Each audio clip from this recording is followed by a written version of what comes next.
Hello everybody, I am Red from the Senmo Robots crew, and welcome back to Space Engineers. So, with another Thursday come and gone, a new update has come along with it for this time. And this time it's actually really interesting because it's more of a software or kind of like, I don't know, more stuff that kind of helps new players along with the help of tutorials. So as you can see, there's some very nicely lit signs here. You know, press L for the light, V to switch between first and third person, which is fantastic, and spacebar to jump. So it totally gives you the opportunity to learn all of the stuff that many of us who originally played Space Engineers learned how to do.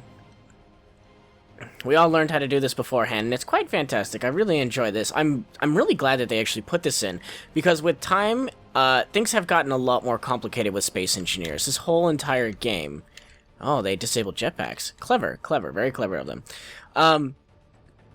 This whole entire game has become just a massive,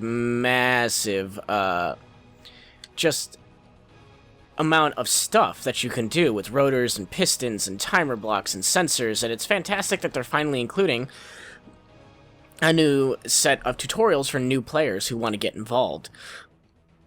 Mind you, that doesn't stop YouTubers and other creators from creating tutorials that are more like down to earth and less signage, but this is still a fantastic way to go about it, especially with how clear and concise these instructions are. I mean, this asks you to like grab something from this container, which is right here, and you drag it on over, and then you'll equip it.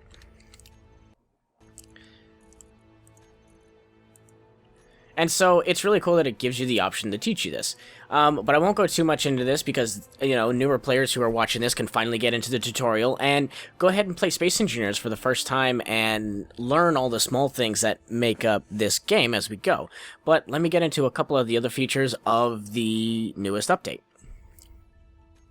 So, with new changes and new updates, they did include some new stuff in here as well, which is, as you can see right here, this is Enable Voxel Destruction. So if I click this, if I toggle this off, voxels are no longer able to be destroyed, so that allows you in such things as scenarios to prevent players from destroying certain areas and things like that, which helps out with controlling the scenario itself, which is really cool because it's specifically designed specifically for each scenario, rather than the whole arcing thing. So if some need to be destroyed, and other scenarios need to be kept intact in order for the scenario to make sense, it's really easy just to toggle this on and off.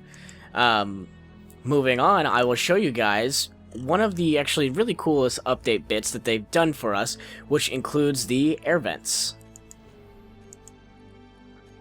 Alright, and so for this one, this is the newest little change. As you can see, this is the air vent. This is the last change I've actually made to this update, and with the air vent they've actually added a new setup. So if I go to this door right here, you can see there's a little light right there, and if I depressurize this room, that should go off. Yes, perfect. So the light does go off just as expected. As you can see, the room is depressurized. So if I close this up, that should repressurize the room and actually turn that light back off. Yes, perfect. And I'm so glad it worked, because sometimes it doesn't. And so the nice thing is within the air vents themselves, as you can see, you can set up actions, and now you can set up what happens when the room pressurizes and, well, depressurizes and pressurizes. It gives you a limited choices right now for, I don't know, kind of interesting things in which you can do. So like if you're in a hangar and it depressurizes everything, like it can have the warning lights go off, or it can have all the doors seal or something like that, which is a really cool function overall. I did try to see if I could get groups to load in here, but unfortunately they just don't have enough options. I mean, it just says toggle block on and off, on, off. So overall, grouping right now is not an option that we can pursue. However, given enough time, it will be updated, because again, air vents are still pretty new. They will give us the chance in order to do it. So overall, pretty exciting. Very, very simple updates, but still very cool overall. I'm pretty happy with what they did. It's a nice little continuously just modifications on top of modifications, especially with the new tutorials. But I want to thank you all for joining me on this one. I am Red from the Senmo Robots crew. As always, guys, subscribe if you haven't subscribed yet. Hit that like button. Tell me what you think. Tell me how you enjoy it. Please leave a comment if I could have done anything better, or if you just love to say hi to people on comments. But as always, guys, remember who you are and what you are. Don't go cause any trouble out there in those crazy, crazy galaxies. And always remember, the sun looks like, kind of looks like a cookie, like one of those like oatmeal cookies or something like that. I actually really love the oatmeal cookies. All right, bye, guys.